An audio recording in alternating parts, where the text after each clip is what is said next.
नमस्कार, मैं हूं हरिशंकर व्यास। सेंट्रल हॉल में आपका स्वागत है। बिहार के मुख्यमंत्री नीतीश कुमार की वाहवाही होनी चाहिए, इसलिए कि कुछ भी हो, उन्होंने शराबबंदी के मुद्दे को राष्ट्रीय बहस का स्थायी हिस्सा बना दिया है। नेताओं और पार्टियों को अब यह चुनाव जिताऊ मुद्दा दिखने लगा है। ध्यान रहे, अभी जिन प्रदेशों में चुनाव हुए उसमें भी शराबबंदी का मुद्दा चर्चा में था। तमिलनाडु की सभी खास पार्टियों ने सत्ता में आने पर शराबबंदी लागू करने का वादा किया। जयललिता ने शपथ लेते ही शराब की 500 दुकानें बंद करने की घोषणा की। इस बारे में और भी कई पहल हुई। दरअसल जिन प्रदेशों में शराब बहुत बिक रही है, उनमें इस नशे से घर परिवार की शांति बर्बाद है। इसलिए महिलाओं और लड़कियों में शराबबंदी राहत वाला फैसला है।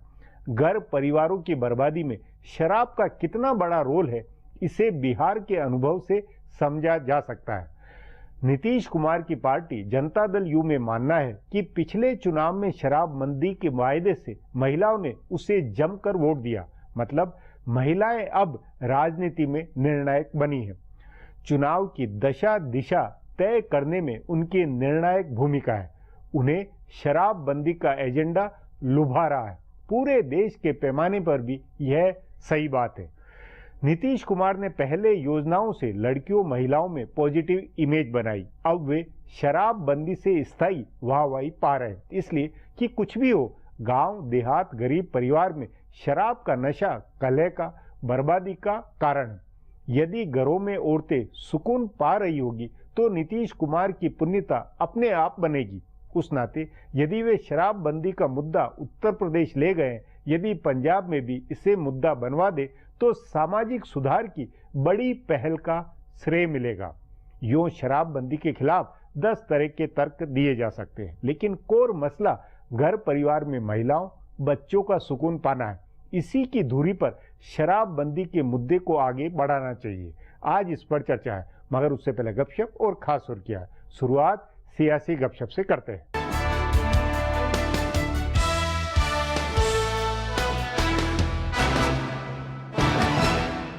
एवान बाला के 2 साला इंतखाबात में बीजेपी कमाल की सियासत कर रही है। पार्टी की हिकमत अमली बनाने वालों की नजर 4 बची हुई सीटों पर है। कायदे से किसी सूबे में इंतखाबात की नौबत नहीं आने वाली थी, लेकिन बीजेपी ने 4 सूबों में ज्यादा के उम्मीदवार उतार कर इंतखाबात की नौबत ला दी है। ऊपर से पार्टी ने कांग्रेस को बड़ी मुश्किल वाले हालात में डाल दिया है। हरियाणा में बीजेपी को अपने दम पर 1 सीट मिल रही थी, जिसके लिए बीरेंद्र सिंह उम्मीदवार थे, लेकिन बाद में पार्टी अराकीन असेंबली ने सुभाष चंद्रा को हिमायत दे दी। अब कांग्रेस पशोपेश में है। वो अगर INLD के उम्मीदवार आर के आनंद की हिमायत नहीं करती है तो बीजेपी के सुभाष चंद्रा जीत जाएंगे। इसी तरह झारखंड में बीजेपी ने दूसरी सीट के लिए महेश पोद्दार को उतार दिया। अब अगर JMM के उम्मीदवार बसंत सोरेन को कांग्रेस हिमायत नहीं देती है तो बीजेपी आसानी से ये सीट जीत जाएगी। बीजेपी ने पर्चा दाखिल करने का वक्त खत्म होने से ऐन पहले मध्य प्रदेश में विनोद गोटिया को अपना तीसरा उम्मीदवार बना दिया।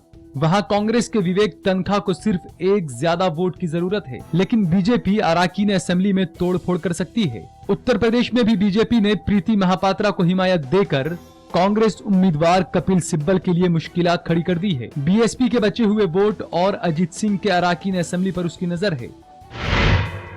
बीजेपी के किसी भी कौमी जनरल सेक्रेटरी को एवान बाला का टिकट नहीं मिला। वैसे तो अमित शाह की टीम से 5 लोगों को एवान बाला भेजा जा रहा है, लेकिन इनमें 3 नायब सदर, 1 कौमी सेक्रेटरी और 1 तर्जुमान है। कम से कम 3 जनरल सेक्रेटरी को एवान बाला की दौड़ में माना जा रहा था, लेकिन किसी को मौका नहीं मिला। पार्टी के माहिरीन जराये का कहना है कि नायब सुदूर के मुकाबले जनरल सेक्रेटरीज पर ज्यादा जिम्मेदारी है और उन्हें कई सूबों में इंतखाबात लड़ाना है, इसलिए पार्टी ने उनको पार्लियामानी जिम्मेदारी से अलग रखा। बीजेपी ने इस बार पुरुषोत्तम रूपाला, विनय सहस्त्रबुद्धे और ओम प्रकाश माथुर को एवान बाला में भेजने का फैसला किया। इनके अलावा 1 नायब सदर प्रभात झा पहले से एवान बाला में है। 1 नायब सदर BS येदियुरप्पा को कर्नाटक का सूबाई सदर बनाकर भेजा गया है।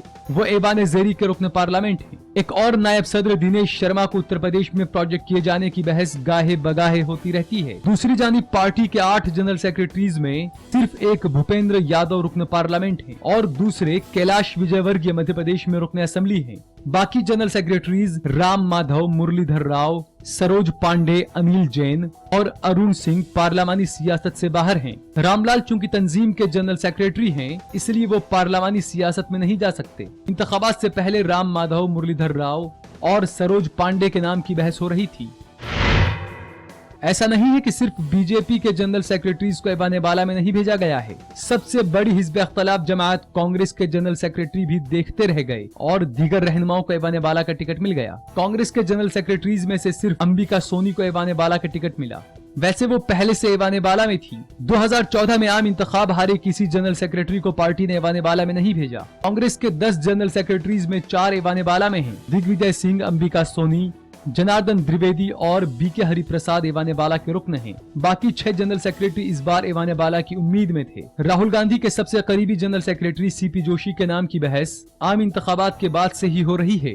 जिन 3 रियासतों के वो इंचार्ज है, उन तीनों सूबों से उनके नाम की बहस थी, लेकिन उन्हें मौका नहीं मिला। इसी तरह गुज़िश्ता इंतखाब हारने वाले जनरल सेक्रेटरीज में मुकुल वासनिक, गुरुदास कामत और मधुसूदन मिस्त्री ऐवान बाला की उम्मीद में थे, लेकिन तीनों को मायूसी हाथ लगी। गुज़िश्ता इंतखाब नहीं लड़ने वाले 2 general secretary doctor Shakeel Ahmed और मोहन प्रकाश भी 2 साल से ऐवान बाला की उम्मीद लगाए बैठे हैं, लेकिन इनको भी मौका नहीं मिला। तंजीम के रहनुमाओं की बजाय कांग्रेस ने साबिका हुकूमत के वज़रा रहे रहनुमाओं को तरजीह दी और कपिल सिब्बल से लेकर जयराम रमेश और पी चिदम्बरम वगैरह को ऐवान बाला में भेजने का फैसला किया। अब आज की सुर्खियां ये लीक से कुछ हटकर है और इनसे देश की दशा दिशा को बूझ सकेंगे।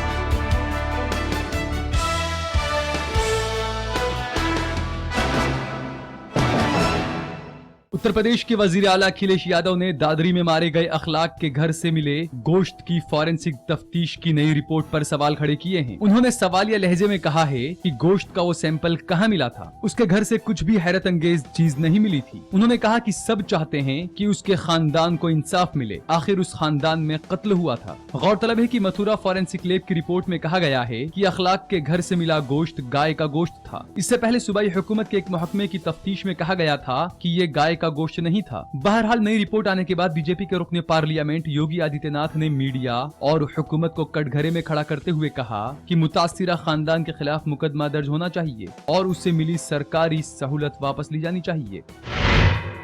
दिल्ली हुकूमत की ऐप पर मुनहसिर प्रीमियम बस सहूलत शुरू होने से पहले ही तनाज़ों में घिर चुकी है। दिल्ली की बदउनवानी मुखालिफ यूनिट ने इस मामले में गड़बड़ी के इल्जामात के बाद तफ्तीश शुरू कर दी है। ये बस सर्विस आज से ही शुरू होने वाली थी। बीजेपी के रुकने असेंबली विजेंद्र गुप्ता ने इस बस सर्विस में गड़बड़ी के इल्जामात आयद किए थे और एसीबी से शिकायत की थी, जिसके बाद ये तफ्तीश शुरू हुई है। एसीबी के ज्वाइंट डायरेक्टर मुकेश मीणा ने बताया कि शिकायत करने वाले ने इल्जाम आयद किया है कि खास कंपनी को फायदा पहुँचाने के लिए ये मंसूबा शुरू किया गया है। विजेंद्र गुप्ता का कहना है कि दिल्ली हुकूमत ने सही से अमल नहीं किया। उनका कहना है कि नोटिफिकेशन एलजी के नाम से जारी हुआ, लेकिन उन्हें इस बारे में कुछ बताया ही नहीं गया।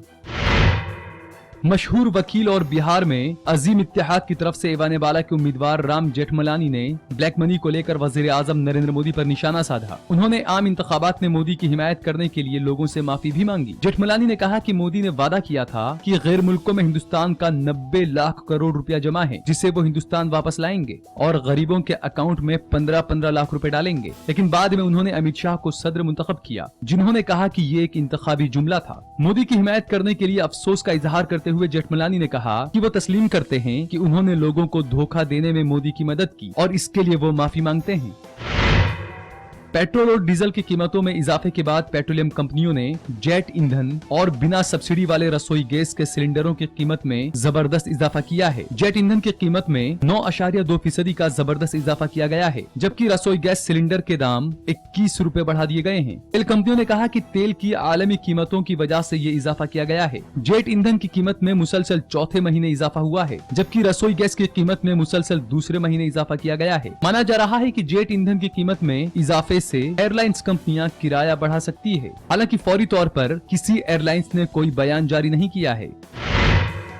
बिहार बीजेपी के सीनियर रहनुमा और साबिक नायब वजीर आला सुशील मोदी ने एवान बाला की टिकट नहीं मिलने को लेकर चल रही खबरों को खारिज किया है और कहा है कि ये मीडिया की कयास आरैया हैं। उन्होंने कहा कि उनकी कभी भी दिल्ली जाने और मरकज में वजीर बनने की ख्वाहिश नहीं थी। सुशील मोदी ने बिहार में काम करते रहने देने का मौका देने के लिए पार्टी क़यादत का शुक्रिया अदा किया। मोदी ने कहा कि उन्होंने कभी भी किसी ओहदे के लिए ख्वाहिश जाहिर नहीं की। गौरतलब है कि सूबाई तंजीम ने एवान बाला की उम्मीदवारी के लिए पार्टी की आला क़यादत के पास 3 लोगों के नाम भेजे थे, जिसमें पहला नाम सुशील मोदी का था, लेकिन पार्टी ने गोपाल नारायण सिंह को उम्मीदवार बनाने का फैसला किया। फिलहाल अब एक ब्रेक है, फिर खुलासा होगा।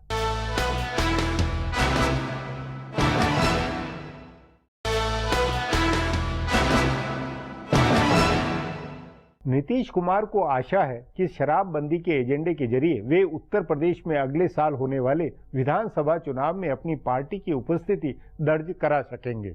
बड़े फलक पर देखा जाए तो ये स्वागत योग्य घटनाक्रम है। इससे जाहिर होता है कि महिलाएं राजनीतिक भविष्य तय करने में महत्वपूर्ण भूमिका निभाने लगी है। इस पर आगे चर्चा करें उससे पहले देखें मेरा एक खुलासा।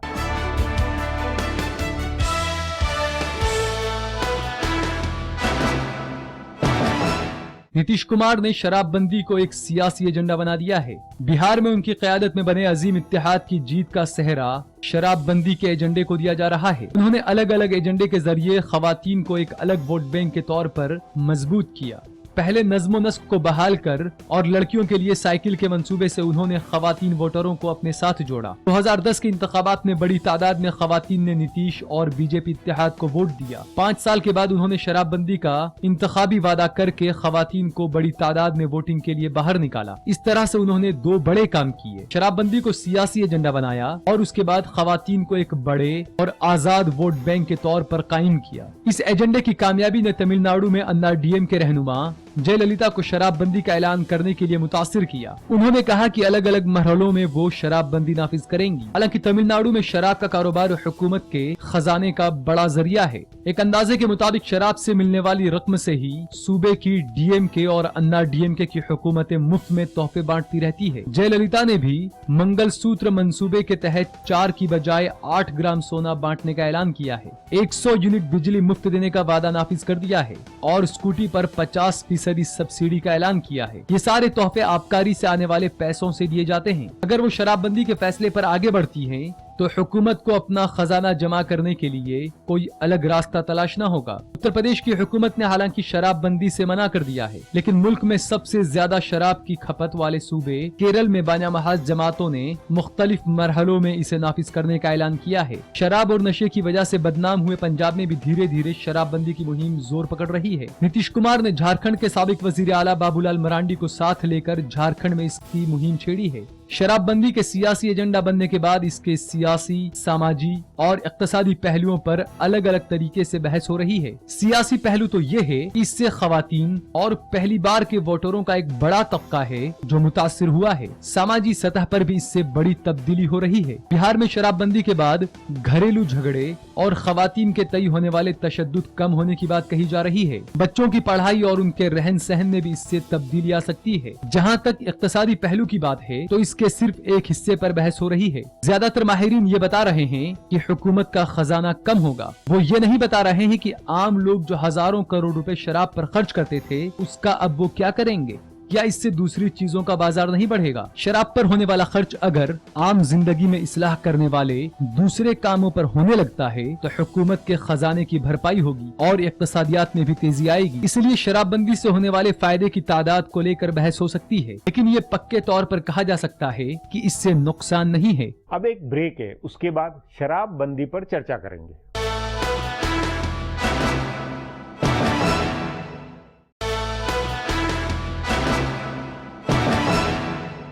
पूरी शराबबंदी तभी संभव है जब सारे देश में इस नीति को सख्ती से लागू किया जाए। हैरानी की बात है कि दूसरे मामलों में नैतिकता और चारित्रिक उत्थान की बात करने वाली भाजपा इस सवाल पर उत्साहित नहीं है, जबकि उसका ये स्वाभाविक एजेंडा होना चाहिए था। जब दूसरे दलों को इसमें सियासी फायदा नजर आ रहा है तो भाजपा को भी आगे बढ़कर इसे अपनाना चाहिए। इस पर चर्चा के लिए आज मेरे साथ वरिष्ठ पत्रकार शुभव्रत भट्टाचार्य हैं। शुभ जी, तमिलनाडु में शपथ लेते ही मुख्यमंत्री जयललिता ने शराब की 500 दुकानें बंद की, तो क्या इसका अर्थ ये माना जाए कि नीतीश कुमार ने जो पहल की थी उसका दूसरे राज्यों में भी राजनीतिक लाभ वोट के हिसाब से नजर आने लगा? ये एक राजनीतिक एजेंडा फैल रहा है। एजेंडा ना कहूंगा, राजनीतिक चौंसला कहूंगा मैं इसको। नशाबंदी कोई नई चीज नहीं है, इसके सूत्रधार नीतीश जी नहीं है, ना ही महात्मा गांधी हैं। पहली बार नशाबंदी 4000 साल पहले चीन में कोशिश की गई थी, विफल रही। हम्मुराबी ने भी अपने मेसोपोटामिया में अपने जो एडिक्ट लगाए थे उसमें नशाबंदी की बात की थी। खैर वहां पर जो मुस्लिम देश है वहां पर नहीं होती है। और पिछले शती में 20वीं शती में अमेरिका ने लगाया, कनाडा ने लगाया, ऑस्ट्रेलिया ने लगाया, न्यूजीलैंड ने लगाया, और नॉर्वे, डेनमार्क, आइसलैंड, स्वीडन। सुनिए और अमेरिका को 1933 में इसको हटाना पड़ा। क्यों हटाना पड़ा? क्योंकि इस नशाबंदी के चलते शिकागो की माफिया सक्रिय हो चुकी थी। अल कैपोन, जो कि सबसे बड़े माफिया के सरगना माने जाते हैं दुनिया में, जिन पे फिल्में बनती हैं, जिन पे बहुत सारी फिल्में बन चुकी हैं, हम जानते हैं, उनकी उत्पत्ति शराब की तस्करी से हुई। नहीं, वो अपनी जगह, देखिए वो अपनी जगह। यहाँ पर भी नहीं, मैं नशाबंदी के खिलाफ नहीं हूँ, नशाबंदी होनी चाहिए, नशाबंदी होनी चाहिए, बट प्रोहिबिशन का मतलब ये नहीं होता है कि आप समझें जैसे प्रोस्टिट्यूशन कानून से नहीं बंद हो सकती है, समाज बंद कर सकती है। नशाबंदी भी ये पॉलिटिकली एडमिनिस्ट्रेटिव चीज नहीं है। नहीं। ये समाज का या रिलीजन कर सकता है। जैसे कि आज भी नॉर्वे में, स्वीडन में, आइसलैंड में, डेनमार्क में और इंग्लैंड के कुछ इलाकों में चर्च के इन्फ्लुएंस में नशाबंदी है, क्योंकि चर्च कहता है मुस्लिम देशों में नहीं, लेकिन अपने यहाँ के प्रयोग में जो अभी नया घटनाक्रम हो रहा है, उसमें ये कि घर में महिलाएं, जब लड़कियां, वो क्योंकि राजनीतिक तौर से समझदार, जागरूक हुई है, उनके वोट का, उनकी जागरूकता का मतलब है, इसलिए नीतीश कुमार ने वो एजेंडा बनाया, उसके राजनीतिक फायदे हुए। तो राजनीतिक जागरूकता घर परिवार में बनने का ये एक कारण है। अच्छा, ये इसको नहीं मानेंगे आप? अच्छा तरीका है, कोई काम हो या ना हो, जागरूकता ऐसे पैदा कीजिए। आप जो है आबकारी का भी आपको लॉस होने वाला है इसमें, और आबकारी के पैसे नहीं आएंगे तो आप विकास कैसे करेंगे? और ये बताइए मुझे। नहीं, देखिए विकास के अंदर तो तर्क ये कि गुजरात के अंदर शुरू से बंद है, फिर भी विकास है बहुत। देखिए, हम लोग 1991 से कहे जा रहे हैं हम ग्लोबलाइज्ड हैं, ठीक है ना, तो ग्लोब को छोड़ के हम लोग बात ना करें। नॉर्डिक कंट्रीज में क्या है? नॉर्डिक कंट्रीज में उन्होंने शराब के दाम बहुत ऊंचे कर दिए, टैक्सेस बहुत हेवी लगा दिए हैं कि जो अय्याशी करना चाहिए वो बाकायदा अय्याश हो, ठीक है ना, और उस अय्याशी का लाभ स्टेट को मिले। नहीं, बुनियादी मुद्दा ये है कि क्या सचमुच में ये राजनीतिक मुद्दा बन सकता है? क्या इसकी अब राजनीतिक स्वीकार्यता इस मुद्दे की समाज में, राजनीति में हो गई है? राजनीतिकरण की बात अलग है, पर मेरा तो मानना है कि ये अगर शराबबंदी होनी है तो इसमें समाज का रोल है, इसमें धर्म का रोल हो सकता है, जो विदेशों में भी है। पुलिस इंस्पेक्टर जाके ना तो प्रोस्टिट्यूशन रोक सकता है और ना ही शराब। इसमें बल्कि क्राइम बढ़ेगी, करप्शन बढ़ेगा। मूल चीजों पे अटैक होना चाहिए ना। शराबबंदी के मैं खिलाफ नहीं हूँ, शराबबंदी होनी चाहिए, परंतु उसका तरीका होना चाहिए। बुनियादी मुद्दा ये है कि इस मुद्दे से घर परिवार, समाज की व्यवस्था, वहां के आर्थिक संकट, वहां की कलह, उन सबको अगर फोकस करके अगर इस पे सुधार, समाज सुधार हो या राजनीति सुधार हो या नीतिगत सुधार हो, तो ये इसमें हर्ज क्या? मैं राजी हूं अगर हमें बता दिया जाए कि पुलिस के माध्यम से हत्याएं रुक रही हैं बिहार में, पुलिस के माध्यम से वहां पर लॉ एंड ऑर्डर ठीक हो रहा है, तो फिर तो नशाबंदी भी जरूर हो जाएगी। मैंने आपको मतलब आपका तो ये कहना है कि आप अमल नहीं हो पा रहा है। अमल नहीं हो पा रहा, अमल नहीं हो पाएगा। बतौर नीति के नाते तो ठीक है या नहीं है? नीति ठीक है, पर नीति से पहले आपको तैयारी करनी पड़ती है। तो नीति में आपके हिसाब से प्रशासकीय क्या क्या चीजें हो? आपको स्कूल लेवल से, आपके स्कूल के बच्चों को सिखाइए, ताकि जाके अपने माँ बाप से कहें कि भैया आप इसका ना करें, ठीक है। और धार्मिक लोगों को लगाइए। नहीं, आपने जो ये कहा है कि लाइसेंस देना बंद कर दें, उत्पादन ही कम कर दें, उत्पादन कम कर दें और हेवी टैक्सेस लगाएं। हेवी टैक्सेस लगाएं ताकि जो खरीदे, नहीं पर सुबह जी जो ये अय्याशी वक्त करना चाहे देखिए, वो अय्याश हो। नहीं सुबह जी, ये आपने सिगरेट के मामले में भी देखा है, शराब के मामले में भी देखा है कि आज की तारीख में भारत में जिस तरह कैंसर का मामला बढ़ रहा है, जिस तरह की दूसरी जो 10 तरह ये के तो रोग मुझे हो रहे नहीं हैं, मालूम। उन सब का समाधान में कुछ इस देखिए, तरह के ऐसा दो है, टूक फैसला नहीं होना चाहिए। नशे के साथ स्वास्थ्य का जरूर वो है, रिश्ता है, हाँ, परंतु जो शराब नहीं पीते उनको भी सिरोसिस और लिवर हो जाता है, ठीक है। जो मीठा नहीं खाते उनको भी डायबिटीज हो जाती है, हाँ, और जो स्मोक भी नहीं करते उनको भी कैंसर होते हैं। नशाबंदी होनी चाहिए, अच्छी बात है, परंतु ये कुछ इसको इसको इसको इम्प्लीमेंट करना थोड़ा मुश्किल होगा। जैसे कि होम रूल की डिमांड हुई थी अंग्रेजों के ज़माने में, और मदन मोहन मालवीय होम रूल के बिल्कुल पक्ष में थे और वो चाहते थे होम रूल आ जाए। तो इलाहाबाद के एक छोटे से कवि ने उनके ऊपर एक व्यंग लिखा था, वो ये ऐसा था कि कहते हैं मालवीय जी हम होम रूल लेंगे, दीवाने हो रहे हैं ये गूलर के फूल लेंगे। तो कहीं ये नशाबंदी का कार्यक्रम गूलर का फूल ना हो। सुबह जी, बातचीत को यहीं समाप्त करेंगे। प्रोग्राम में आने के लिए बहुत बहुत धन्यवाद। हमारा प्रोग्राम अब यहीं खत्म होता है। आग्रह है प्रोग्राम पर अपनी राय hsvyas@nayaindia.com पर ईमेल करके बताएं या hsvyas@Twitter और Facebook/नया इंडिया न्यूज़पेपर पर जाहिर करें। अब कल फिर मिलेंगे इसी चैनल पर इसी समय।